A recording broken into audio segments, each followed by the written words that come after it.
Welcome to the DragonLance Saga Gaming Advanced Dungeons & Dragons episode. This is the 12th episode in the Advanced Dungeons & Dragons Dungeon Master's Guide series.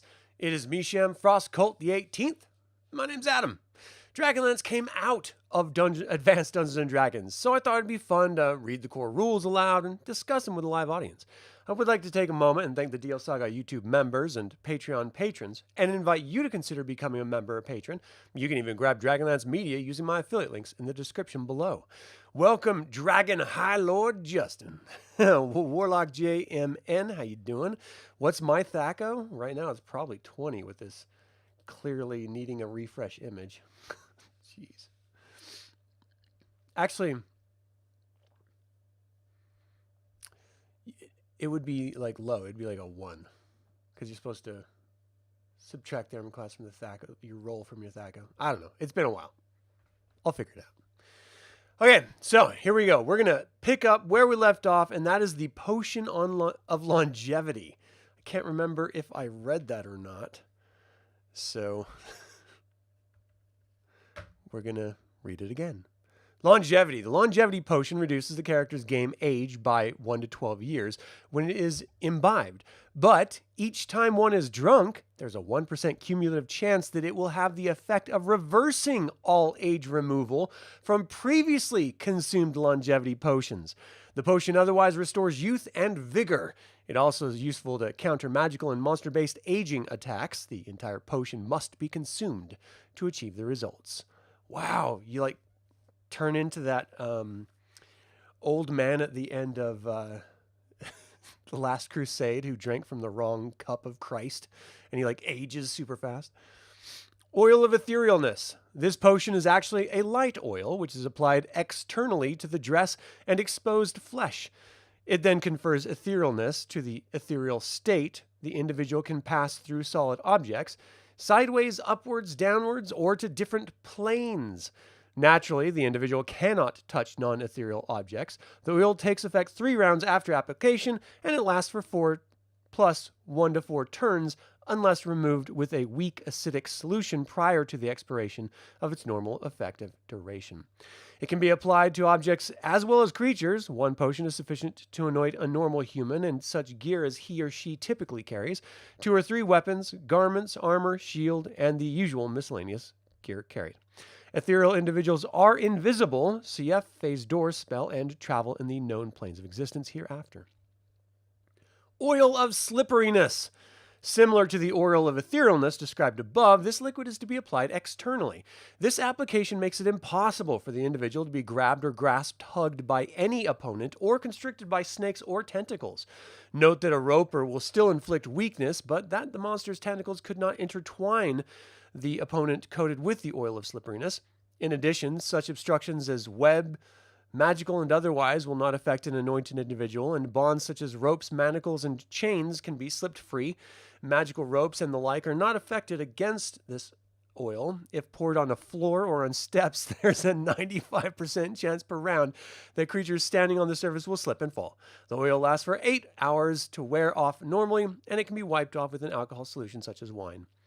So what if you just, like, I don't know, get some Neosporin or what is that oil-based solution in like the jar? Vaseline. What if you just get some Vaseline? Isn't that the same thing? Filter of Love. This potion is such as to cause the individual drinking it to become charmed, CF charm spells, with the first creature seen after consuming the draft, or actually becoming enamored and charmed if the creature is of similar race and of the opposite sex. Charming effect wears off in 4 plus 1 to 4 turns, but the enamored effects last until a dispel magic spell is cast upon the individual. Wow. Filter of Persuasiveness. When this potion is imbibed, the individual becomes more charismatic. Thus, he or she gains a bonus of 25% on reaction dice rolls. The individual is also able to suggest CF, the magic user suggestion spell, once per turn to as many creatures as are within the range of 3 inches of him or her. Plant Control. A plant control potion enables the individual who consumed it to influence the behaviors of vegetable life forms, including normal plants, fungi, and even molds and shambling mounds, within the parameter of their normal abilities. The imbiber can cause the vegetable forms to grow still, silent, move, entwine, etc., according to their limits. Vegetable monsters with intelligence of 5 or higher are entitled to saving throw versus magic. Plants within a 2-inch by 2-inch square can be controlled subject to the limitations set forth above. For from 5 to 20 rounds. Self-destructive control is not directly possible if the plants are intelligent. CF Charm Plant spell, control ranges 9 inches. Remember, whenever we're talking about inches in underground situations or indoors situations, that's times 10 feet, and in outdoors, it's times 10 yards. Poison. A poison potion is simply a highly toxic liquid in a potion flask. Typically, poison potions are odorless and of any color. Ingestion, introduction of the poison through a break in the skin or possibly just skin contact will cause death. Poison can be weak, +4 to +1 on saving throw, average or deadly, -1 to -4 or more on the saving throw. Some poison can be such that a neutralized poison spell will simply lower the toxicity level by 40%, say from a -4 to a +4 on the combat saving potion. Throw potion. You might wish to allow characters to hurl potion flasks. See combat. Poison flasks. Nope, I will not. I had a character who, or a player that ended up backing out of a game, but they were like, yeah, can we just say that I collected a whole bunch of poisons before the adventure? And I was like, no, we can't say that. Why? No, I don't just willy-nilly allow poison in players' hands and equipment. That's not something that you do. Like, it's incredibly difficult and expensive to find someone to make it or buy it from. And you just can't do it yourself. You have to be, studied. And in AD&D, you have to be an assassin to even understand how to properly do it. Or a magic user, I would assume. Polymorph Self. The potion duplicates the effects of the 4th level magic user spell of the same name in most respects. Speed. A potion of speed increases the movement and combat capabilities of the imbiber by 100%.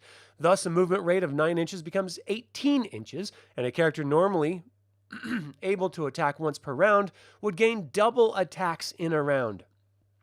Note that this does not reduce spellcasting time. However, haste spell, use of a speed potion ages the individual by 1 year. Whoa! The other effects last for 5 to 20 rounds. The aging is permanent. Super heroism. The potion gives the individual a temporary increase in life energy levels, CF heroism potion, if he or she has fewer than 13 levels of experience. So the level of the consumer, there's a little chart here, and it shows you the level of the consumer, the number of energy levels bestowed, and a 10-sided die for accumulated damage, much like the heroism version of it. It is otherwise the same as a heroism potion, but its effects last from 5 to 30 melee rounds. Sweet water. This liquid is not actually a potion to be drunk, though if it is drunk, it will taste good. It is to be added to other liquids in order to change them to pure drinkable water. It will neutralize poison and, wow, that's amazing, and ruin magical potions. No saving throw. The contents of the container will change up to 100,000 cubic feet of polluted or salt or alkaline water to fresh water. It will turn up to 1,000 cubic feet of acid to pure water. The effects of the potion are permanent, but subject to later contamination or infusion after an initial period of 5 to 20 rounds. That's incredibly helpful. Treasure finding. A potion of treasure finding empowers the drinker with a location sense so that he or she can point to the direction of the nearest mass of treasure.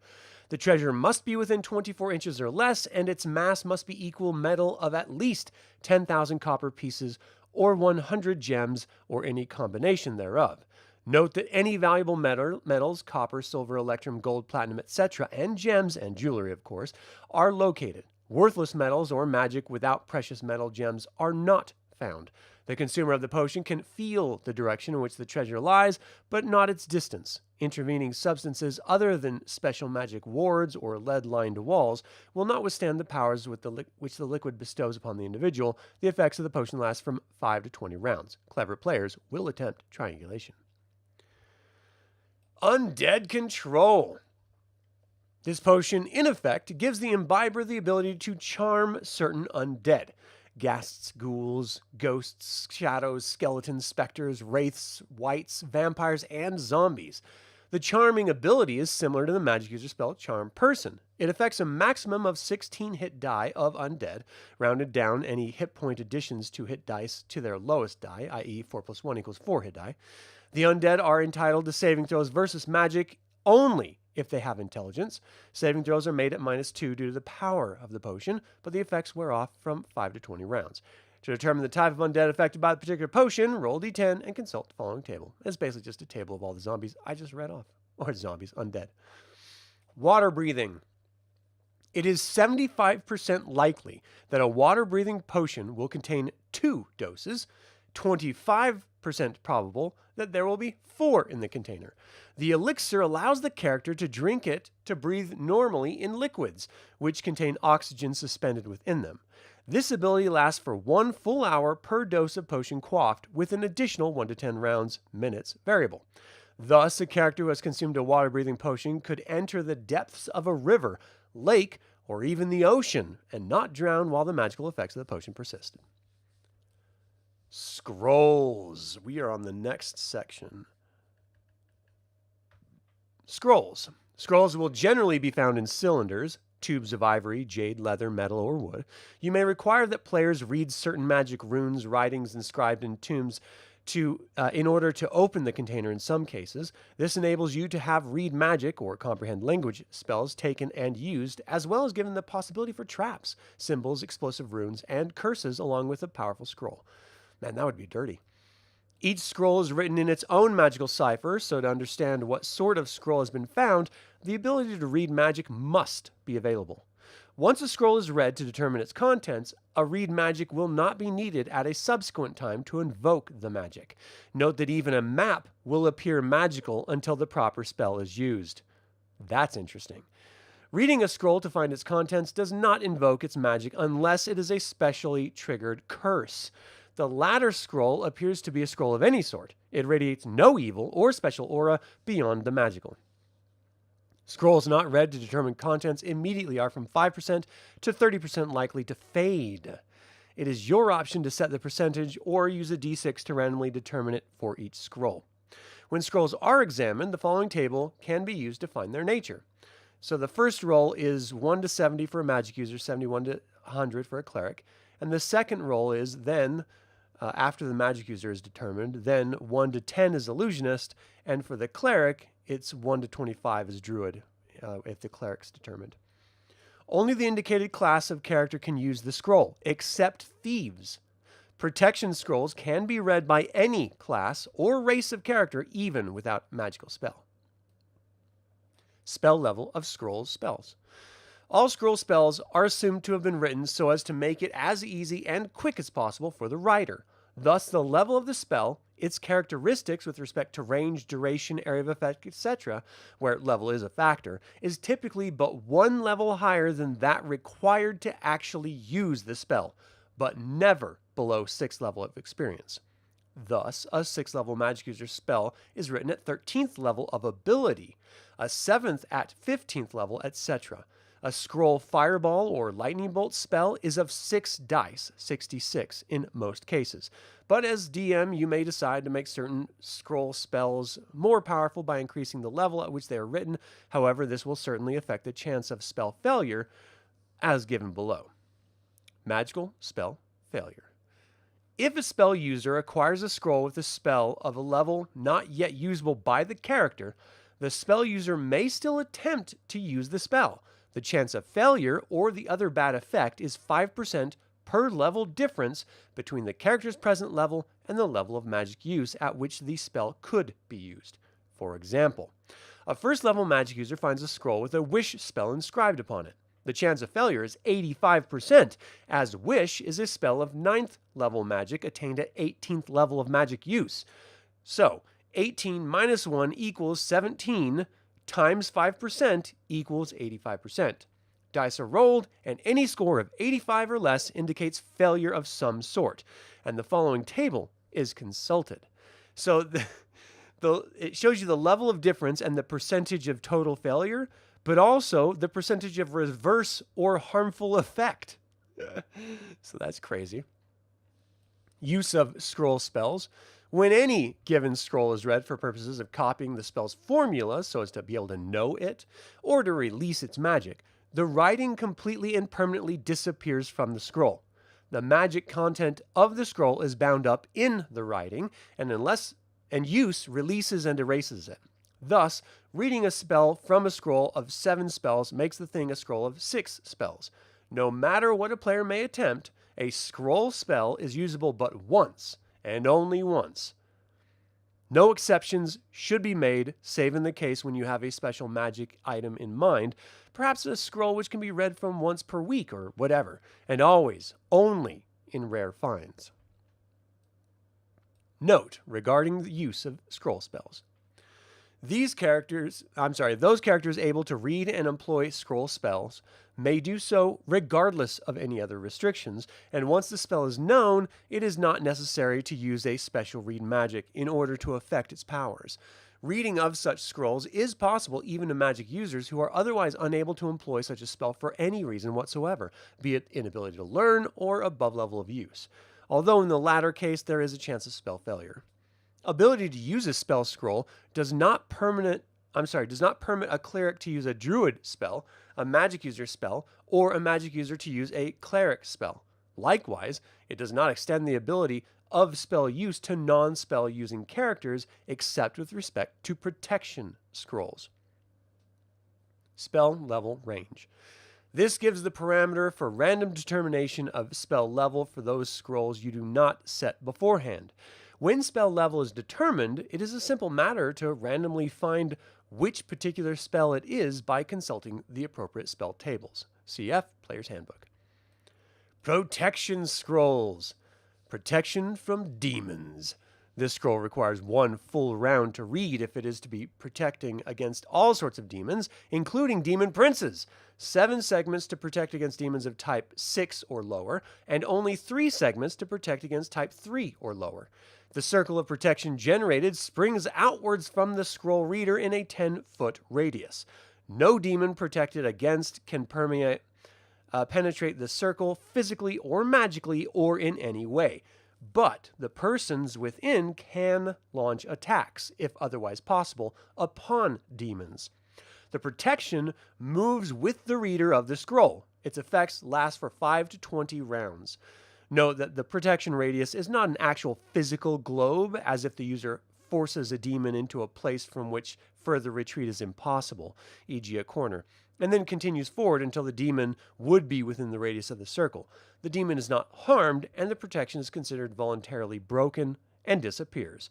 There's no way in which this can be used as an offensive weapon. Protection from Devils. This scroll is nearly identical to the Protection of Demons scroll. It requires 1 round to read if it's to protect against all kinds of devils, including archdevils, 7 segments to protect against greater devils or lower, and 3 segments to protect against lesser devils or lower. Protection from Elementals. Reading time, 6 segments. There are 5 varieties of the scroll. Protection from air elementals, protection from earth elementals, fire elementals, water elementals, all elementals. And there's a percentile dice roll to determine it. The magic protects the reader and all within 10 feet of him or her from the kind of elemental noted, as well as elemental creatures of the same or all planes. The circle of protection affects a maximum of 24 hit die of elemental creatures if the scroll is of a specific elemental type, 16 hit die if it's against all sorts of elementals. The spell lasts from 5 to 40 rounds. Attack out of the circle is possible, as is attacked into it by any elemental creature with more hit dice than are protected against, or by several elemental creatures, those in excess of the protected number of hit die being able to enter the attack. Excuse me. Protection from lycanthropes. Reading time 4 segments. There are 7 types of this scroll. Were-bears, were-boars, were-rats, were-tigers, were-wolves, all lycanthropes, and shape-changers. The magic circle from the reading of the scroll extends in a 10-foot radius. It moves. I do want to make a quick note here as I'm reading these. Whenever it references something in inches, that's when you apply the times 10 feet or times 10 yards modifier. Whenever it mentions something in feet, that's it. It's already telling you it. It moves with the person who read the scroll. Each scroll protects against 49 hit die of lycanthropes, rounding all hit points pluses downward unless they exceed +2. The protection is otherwise similar to that against elementals. The protection from shape changers scroll protects against monsters, except gods and godlike creatures, able to change their form to that of a man, i.e., doppelgangers, certain dragons, druids, jackalware, and those under the influence of polymorph spells, as well as all actual lycanthropes. The magic lasts for 5 to 30 rounds. Protection from magic. Reading time, 8 segments. This scroll invokes a very powerful and invisible globe of anti-magic in a 5-foot radius from the reader. It prevents any form of magic from passing into or out of its confines, but normal things are not restricted by it. As with other protections, the globe of anti-magic moves with its invoker. Any magical item which touches the globe must be saved with a 50% likelihood of the object being drained of all magic from the power of the globe. Wow! i.e., save equals 11 or better with d20. The protection lasts for 5 to 30 rounds. If multiple magic items encounter the globe simultaneously, the leading item, a magic sword held in advance of its holder for instance, is the first affected. Then the others are checked in order of decreasing power until the first item fails its save, at which time the globe is cancelled and the item is drained of its magic. Wow, so just cast protection from magic or read a protection from magic scroll and then just body dive onto the enemy with all the magic items. That'd be awesome. Just grapple them. Protection from petrification. Reading time 5 segments. A 10-foot radius circle of protection extends from and moves with the reader of the scroll. All within its confines are absolutely immune to any attack forms, magical or otherwise, which cause flesh to turn to stone. The protection lasts for 5 to 20 rounds. Yeah, you're facing a basilisk or like a gorgon. Get that. Protection from possession. Reading time 1 round. The scroll generates a magical circle of 10 feet radius, which extends from and moves with the reader. All creatures within its confines are protected from possession by magical spell attacks, such as Magic Jar. Attack forms aimed at possession or mental control or physical energy drain, which are psionically based or magically based, or demon, devil, night hag, or similar creature possession obsession. This protects even dead bodies if they are within the magic circle.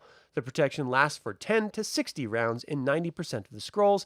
10% have power which lasts 10 to 60 turns, but the protection is stationary. Wow. Protection from undead.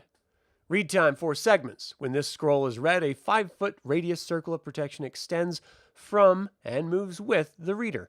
It protects all within its circumference from all physical attacks from undead, ghasts, ghosts, ghouls, shadows, skeletons, specters, wights, wraiths, vampires, zombies, but not magic spells or other attack forms. If a creature leaves the protection area, it is then subject to physical attack as well. The protection will restrain up to 35 hit dice or levels of undead. Excess hit dice or levels can pass through the circle. It remains in effect for 10 to 80 rounds. Note, some protection scrolls of this nature will protect only against certain types of undead, 1 or more, rather than all undead. And the DM's option, CF Potions Undead Control for a die roll table. Special note, all protection scrolls are cumulative in effect, but not in duration.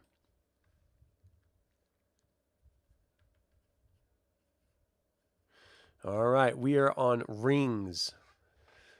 Rings. All magical rings will normally radiate magic, but most are impossible to detect as magic rings without some mystic means.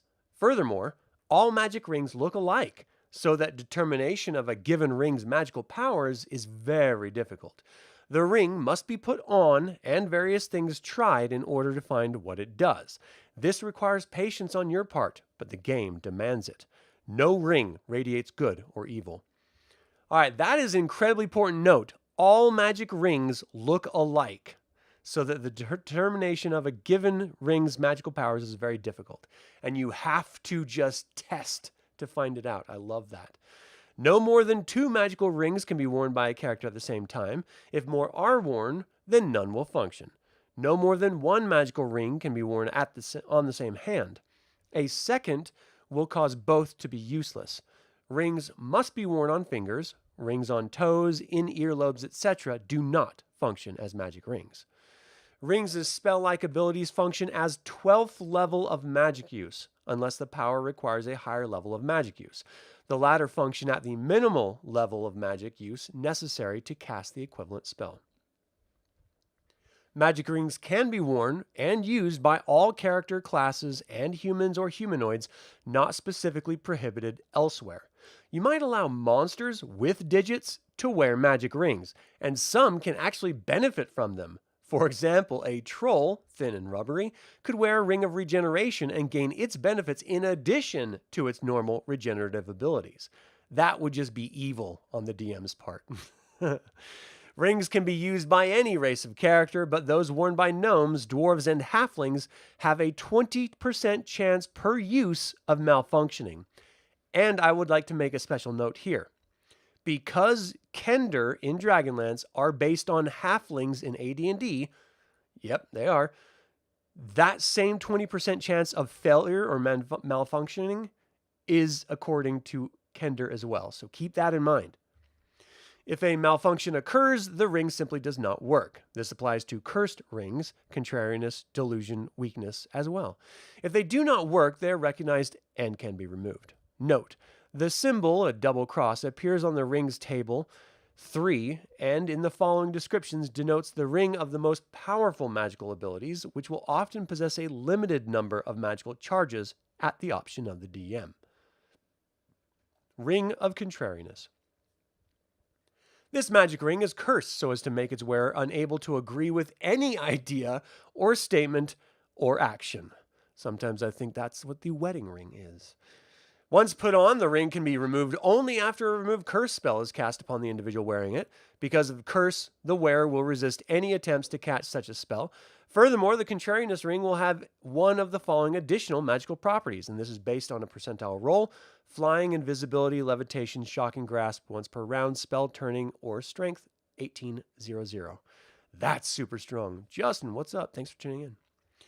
Note that Contrariness can never be removed from the ring. The wearer will use his or her own powers, plus those of the ring, to retain it on his or her finger. The wearer of the ring will never damage him or herself. If, for example, other characters suggest that the wearer should make certain that attacks upon him or her are well defended against, or that he or she should not strike his or her own head, the ring wearer will agree, possibly attacking or striking at the speaker's head, because obviously the result must be contrary in this case. If a ring of contrariness turns spells, the cumulative remove curse cast upon the individual wearing it must equal or exceed 00 or 100%. Ring of delusion. A delusional ring will convince the wearer that it is some other sort of ring, a ring of whatever sort the wearer really desires, as the wearer will be completely convinced that the ring is actually one which the other magical properties he or she will unconsciously use his or her abilities of sort, including those of magical items available, to actually produce a result commensurate with the supposed properties of the delusion ring.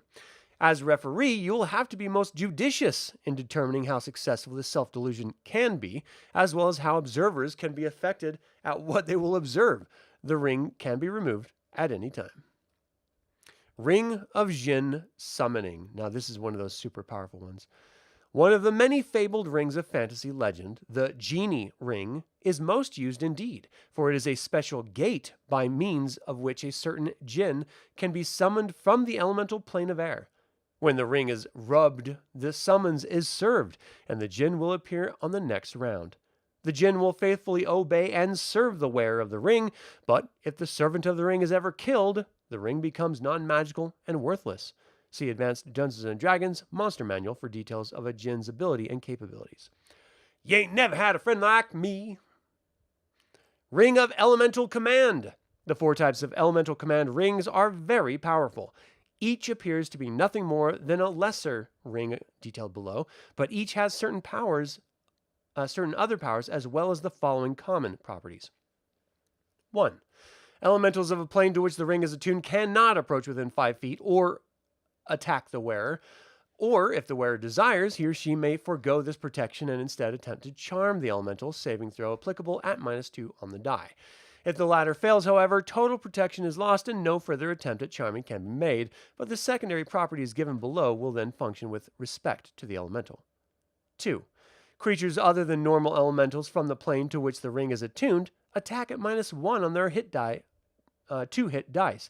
The ring wearer takes damage at -1 on each hit die, makes applicable saving throws from the creature's attacks at +2.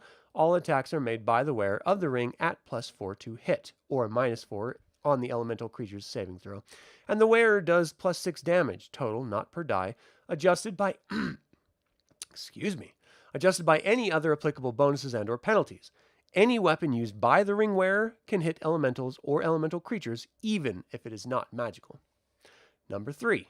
The wearer of the ring is able to converse with the elementals or elemental creatures of the plane to which the ring is attuned, and they will recognize that he or she wears the ring, so they are not at least going to show a healthy respect to the wearer.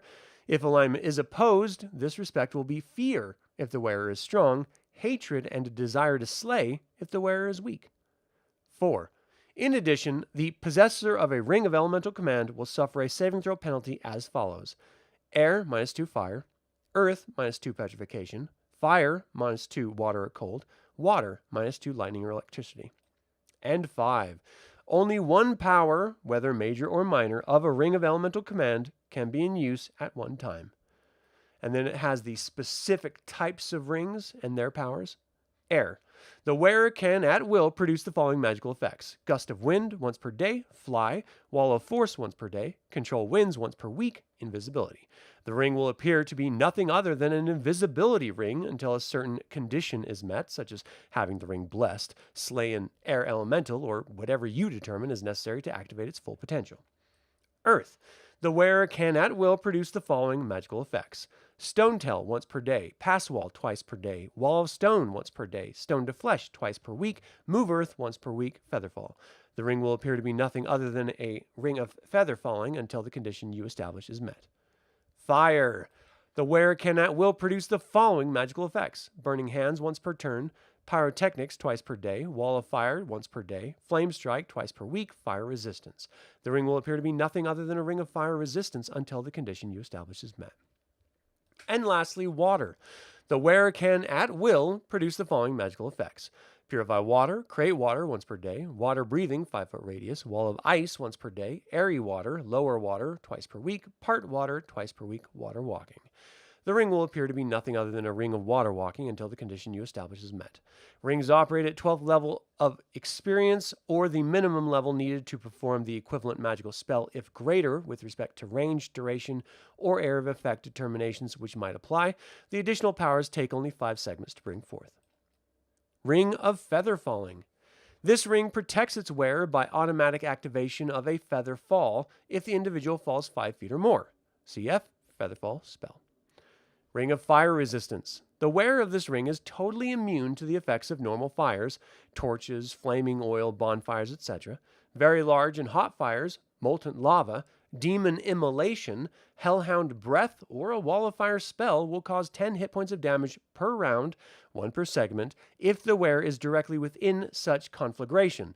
Exceptionally hot fires, such as dragon breath, pyrohydra breath, fireballs, flame strike, fire sword, etc., are saved against at +4 on the die roll, and all damage dice are calculated at -2 per die. But each die is never less than 1 in any event. As a rule of thumb, consider very hot fires as those which have a maximum initial exposure of up to 24 hit points, those of exceptional heat, 25 or more hit points. Ring of Free Action. This ring enables the wearer to move and attack freely and normally, whether attacked by a web, hold, or slow spell, or even while underwater. In the former case, the spells have no effect, while in the latter, the individual moves at normal surface speed and does full damage, even when such cutting weapons as axes and scimitars, and with such smashing weapons as flails, hammers, and maces, insofar as the weapon used is held rather than hurled. This will not, however, enable water breathing without further appropriate magic. Wow, that's an incredibly useful ring. Ring of Human Influence. This is another one of those uber-powered ones. This ring has the effect of raising the wearer's charisma to 18 with respect to encounter reactions with humans or humanoids. The wearer can make a suggestion to any human or humanoid conversed with, saving throw applies. The wearer can also charm up to 21 levels or hit die of human or humanoids, saving throw applies, just as if he or she were using a magic spell charm person. The two latter uses of the ring are applicable but once per day. Suggestion or charm requires 3 segments of casting time. Ring of Invisibility. The wearer of an invisibility ring is able to become invisible at will instantly. This non-visible state is exactly the same as the magic user invisibility spell, except that 10% of the rings also have inaudibility as well, making the wearer absolutely silent. That's dope. If the wearer wishes to speak, he or she breaks all silent features in order to do so. That's incredible. Ring of Mammal Control. This is another one of those powerful ones. The ring enables the wearer to exercise complete control over mammals with intelligence of 4 or less, animal or semi-intelligent mammals. Up to 30 hit dice of mammals can be controlled. Control extends to such limits as to enable the wearer to have the creature controlled actually kill themselves, but complete concentration is required. Note, the ring does not affect bird-mammal combinations, humans, semi-humans, and monsters such as lamassu, shidu, manticores, etc. If you are in doubt about any monster, it is not a mammal. Obviously, rats, weasels, herd animals, dolphins, and even unicorns are mammals, but intelligence will preclude control of the better ones. Control time is 3 segments. Ring of Multiple Wishes, another quite powerful one. This ring contains from 2 to 8 wish spells. As with any wish, you must be very judicious in how you handle the request. If players are greedy and grasping, be sure to crock them. Interpret their wording exactly. Twist the wording. Or simply rule the request is beyond the power of the magic. In any case, the wish is used up, whether or not, or how the wish is granted. Note that no wish is able to cancel the degrees of godlike beings unless it comes from another such creature. I'm sorry, decrees, not degrees. Ring of Protection. A Ring of Protection increases the wearer's armor class value and saving throw versus all forms of attack. A +1 ring raises armor class by 1, say from 10 to 9, and gives a bonus of +1 on saving throw dice rolls. The magical properties of a Ring of Protection are cumulative with all other magical items of protection except as follows. 1.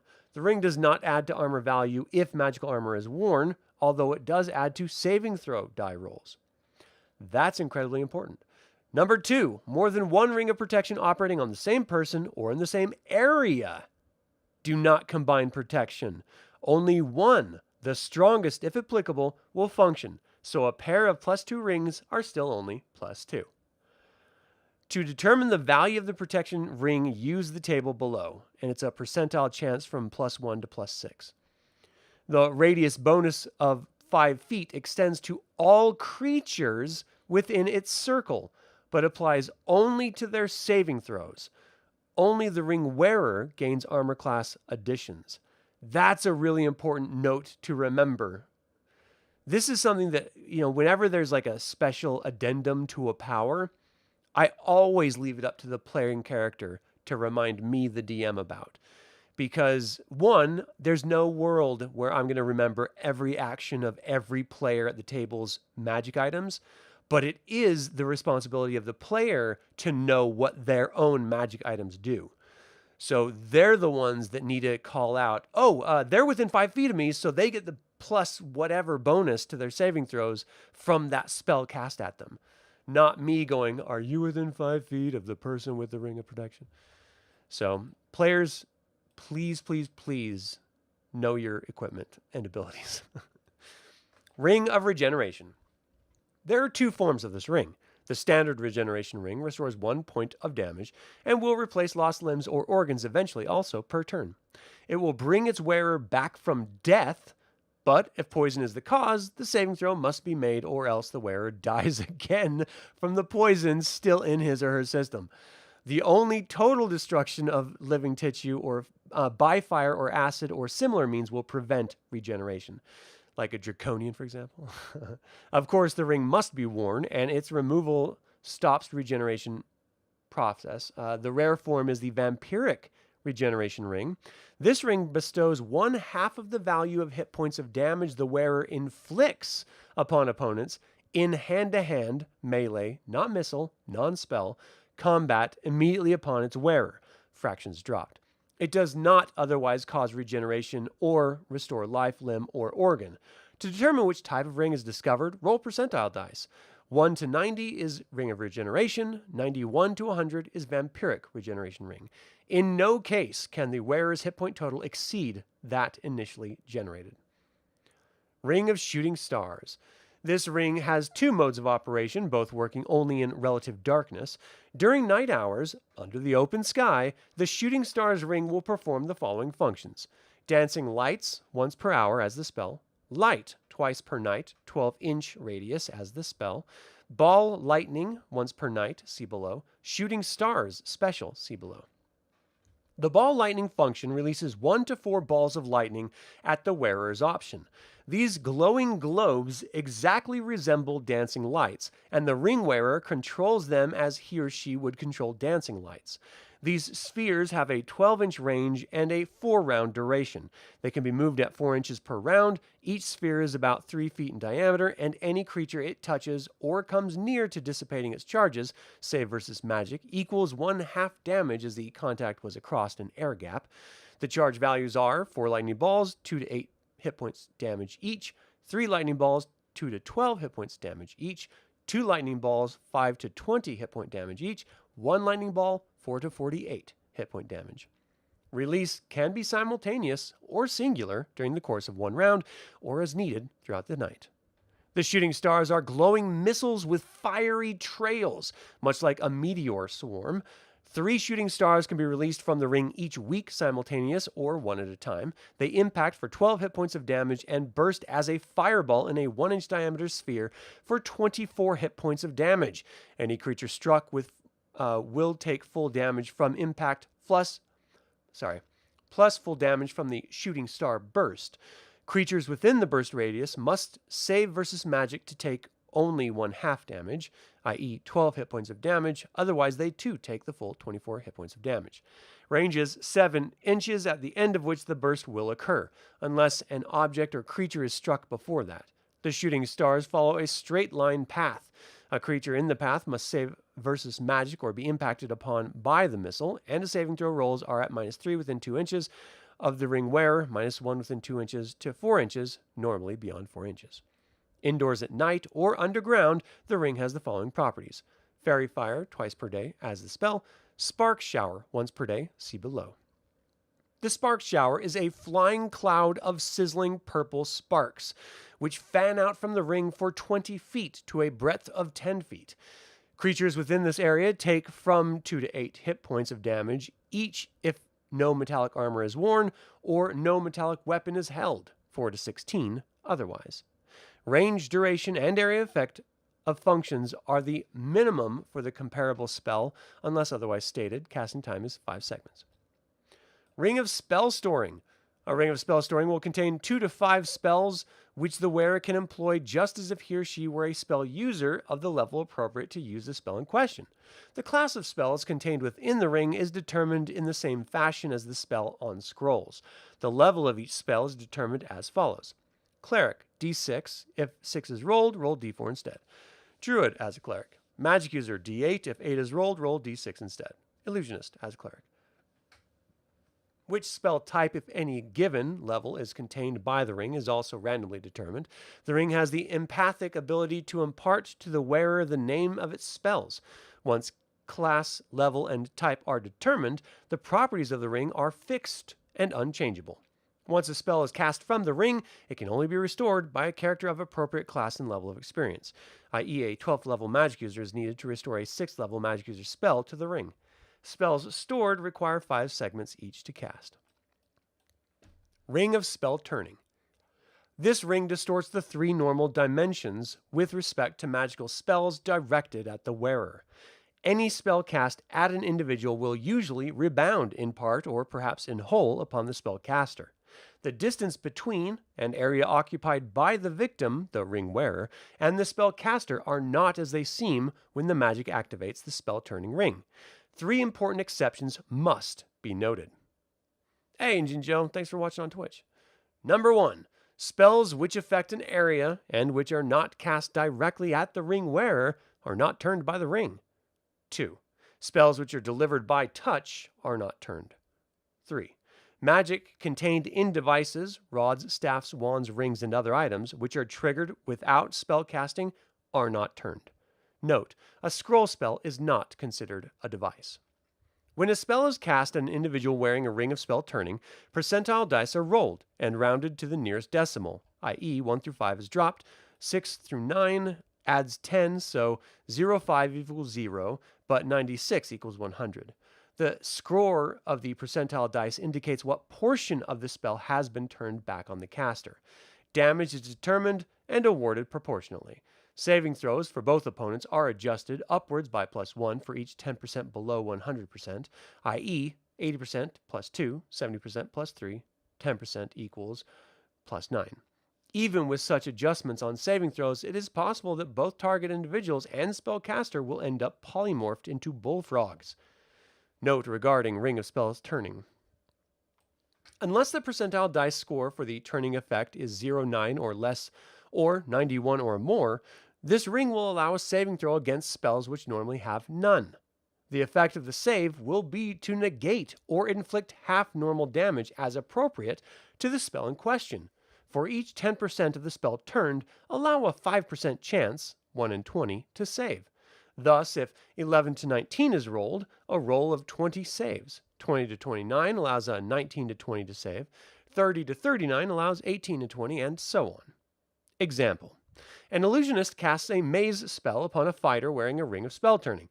The maze spell normally allows no saving throw, but the ring turns 34% of the spell effect.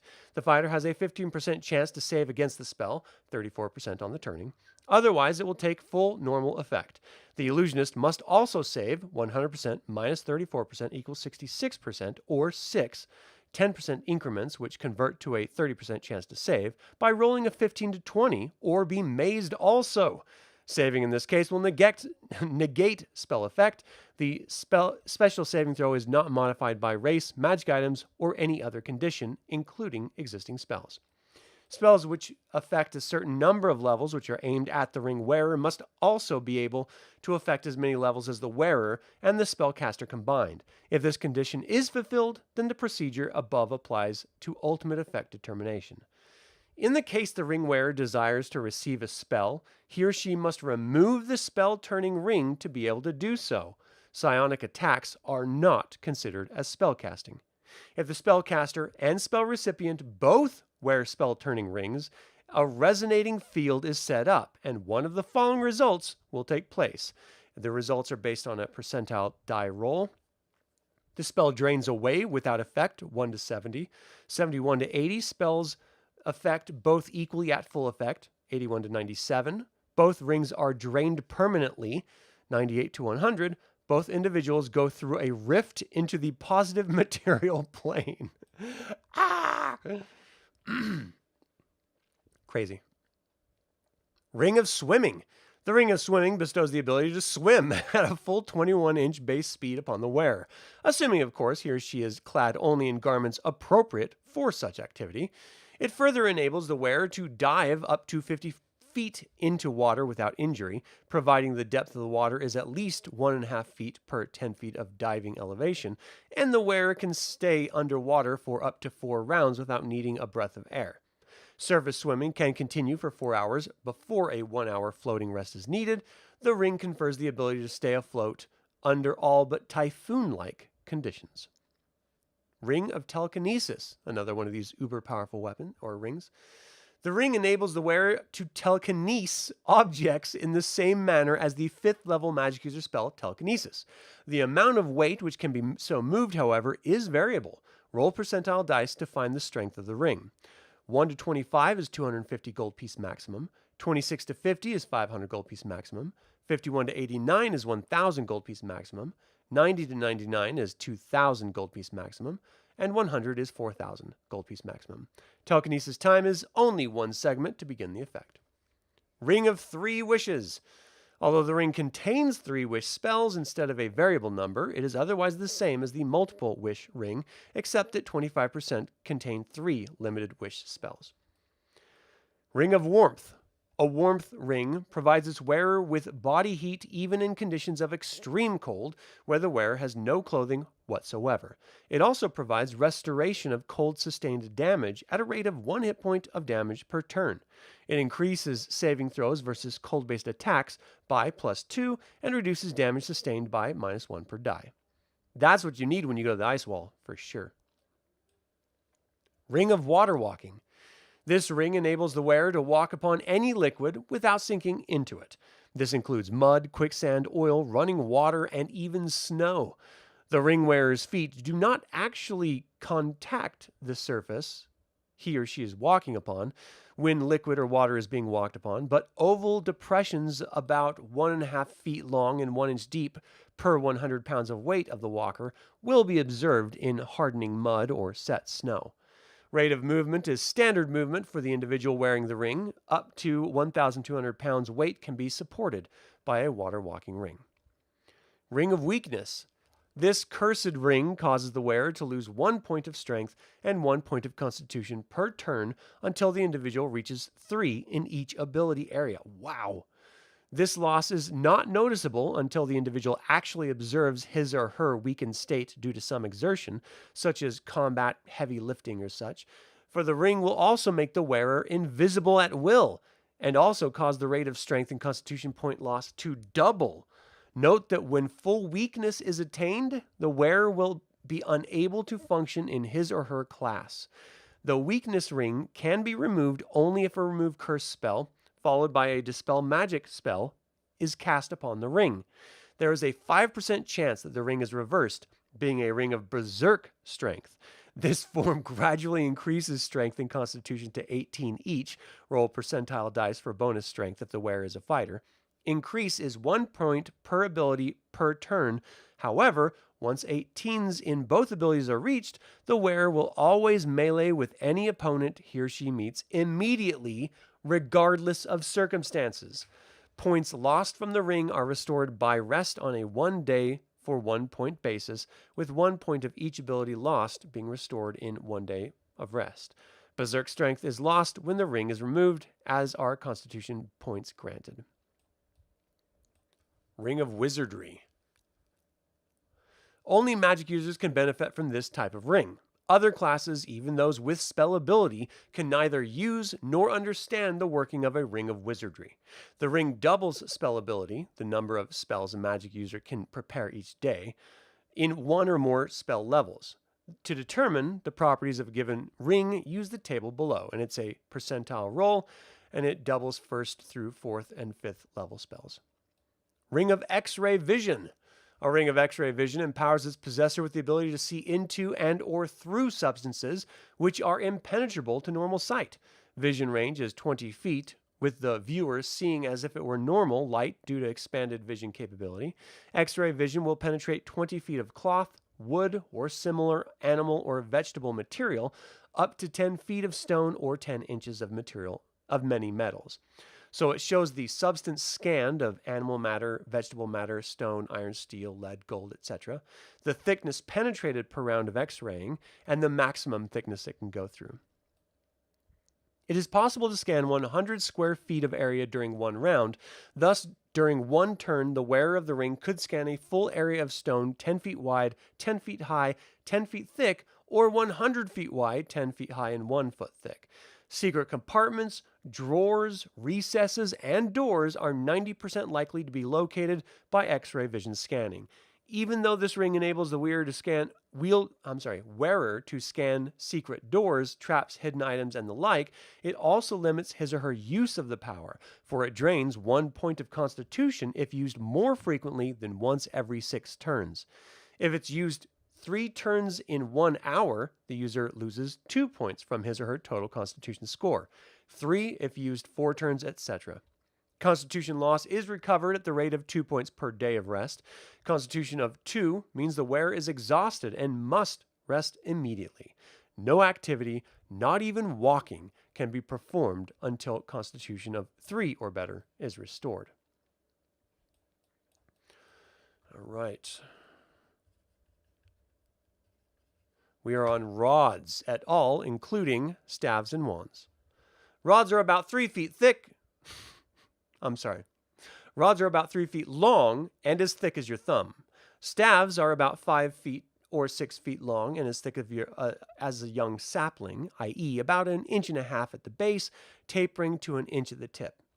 Although they can be of nearly equal diameter throughout, knurled, etc., wands are 1 1/4 foot long and slender. Rods are fashioned from metal, strange wood, ivory, or bone. They can be plain or decorated and carved, tipped, or not. Staves are typically fashioned of wood, often carved, usually metal bound and shot, and likely to be gnarly and twisted. They can be unusual or appear to be ordinary. Wands are of ivory, bone, or wood and are usually tipped with something: metal, crystal, stone, etc. They are fragile and tend to break easily. Rods and wands will usually be found in cases or similar storage places. Staves stand sturdily alone. In neither case is concealment precluded, of course. Unless noted to the contrary, these items will have the following number of charges. Each time the item is used, there is an expenditure of 1 charge. The user will not necessarily be aware of the number of charges in an item. Rods, 50 charges minus 0 to 9. Staves, 25 charges minus 0 to 5. Wands, 100 charges minus 0 to 19. Most of these items can be recharged by spell users of sufficiently high level. This is discussed elsewhere under the heading Fabrication of Magic Items. Note that a rod, staff, or wand completely drained will become forever useless, crumbling to powder as its last charge is expended. Use of rods, staves, and wands. Any device of this nature which discharges some form of magic over a distance, that is, the device does not require touch or contact with the object or creature to be affected, must generally have a command word spoken in order to cause the device to function. Thus, a wand of lightning, for example, might require the utterance of the keyword Blitzen in order to discharge, or it might have a key phrase to cause it to function, such as Watt and Ampere, Volt and Ohm, possibly even extending to Let this discharge find its home. A wand of polymorphing or other similar device performing a like function would require a keyword and the new form to be made by the power. Zot's the word, be a bird! Or some such. Magical silence will most certainly prevent such devices from functioning. See also use of magic items command words. I think that's hilarious. Before I dive into the rods, I think we're going to stop there. I'll read this last little note on rods.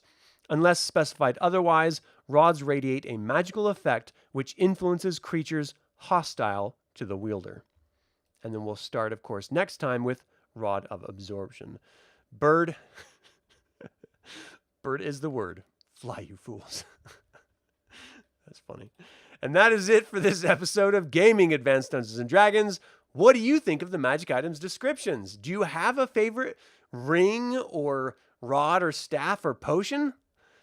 Feel free to email me at info@dlsaga.com or leave a comment below. I would like to take a moment and remind you to subscribe to this YouTube channel, ring the bell to get notified about upcoming videos, and click the like button. This all goes to help other Dragonlance fans learn about this channel's content. Thank you to creator patron Aaron Hardy, producer patron Azrael, and developer patron Chris Androu. This channel is all about celebrating the wonderful world of the Dragonlance Saga, and I hope you'll join me in the celebration. Thank you for watching. This has been Adam with Dragonlance Saga, and until next time, Slanjavar.